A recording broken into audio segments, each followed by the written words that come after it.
AJ Styles is widely considered one of the greatest TNA wrestlers of all time. He is one of the most influential AJ is my favorite and innovative wrestlers ever. His career with Impact spanned 11 years. During that time, he would put the company on his back on multiple occasions. But today, we're going to be talking about when he did so in 2002, when the company first started as an associate to NWA. Remember the name, ladies and gentlemen, AJ Styles. The future of our sport has arrived. TNA first started as an alternate to WWE when Bob Ryder, Jeff Jarrett, and Jerry Jarrett discussed their futures in wrestling while on a fishing trip. Ryder suggested the idea of a company that was not relying on TV, but rather a company that was on weekly pay-per-view. So on June 19th, the first NWA TNA pay-per-view was broadcasted, and the rest was history. It's all about total non-stop action. Tonight, a very special evening.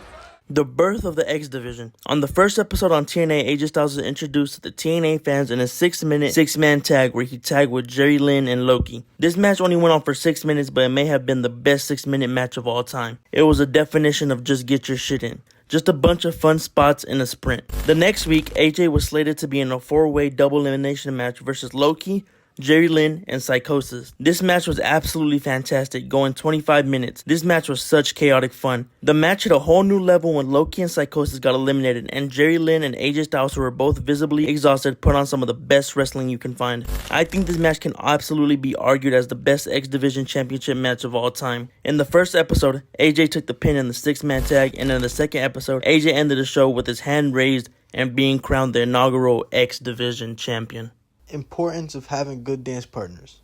AJ Styles was clearly the face of the X Division and by far the best wrestler in there, but he didn't exactly have zero help thanks to Jerry Lynn and Low Key.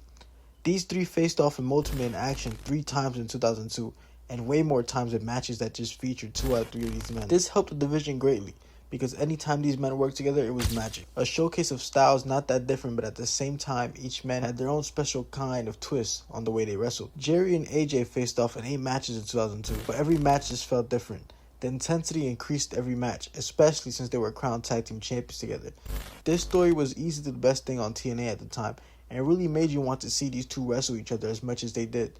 They didn't even really technically lose the belts, but this set the duo off on a crash course, causing them to feud for most of the year. Some of the best matches from this feud include the 4-way elimination match with AJ, Jerry Lynn, Low-Key, and Psychosis from the June 26th, 2002 episode, the triple threat with AJ, Jerry Lynn, and Low-Key from the August 7th installment of TNA, the second triple threat with these 3 men 3 weeks later on August 28th, the first singles match between AJ and Jerry Lynn on October 2nd, 2002, and their last match until the following year on November 6th.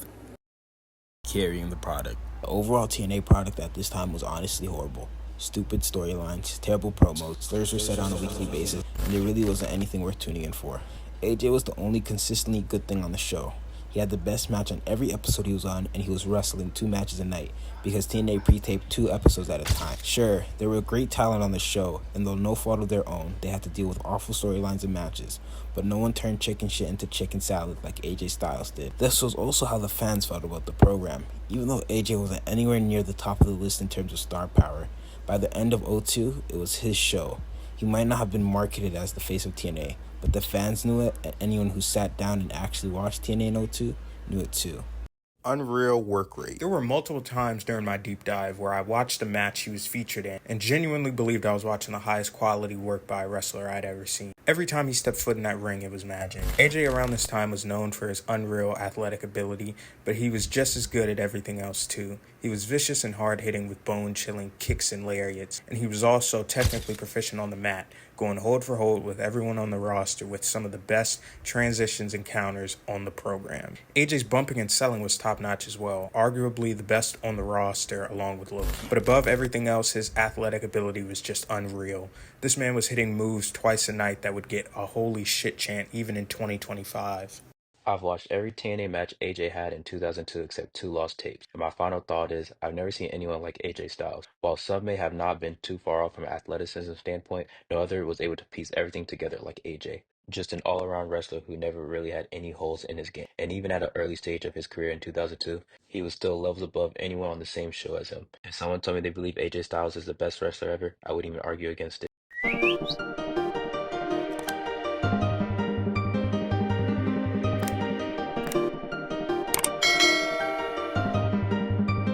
And respect, the man who had granted more Make-A-Wishes than anyone in history turned his back on everything he ever stood for. Why? One reason. Something he'd been chasing.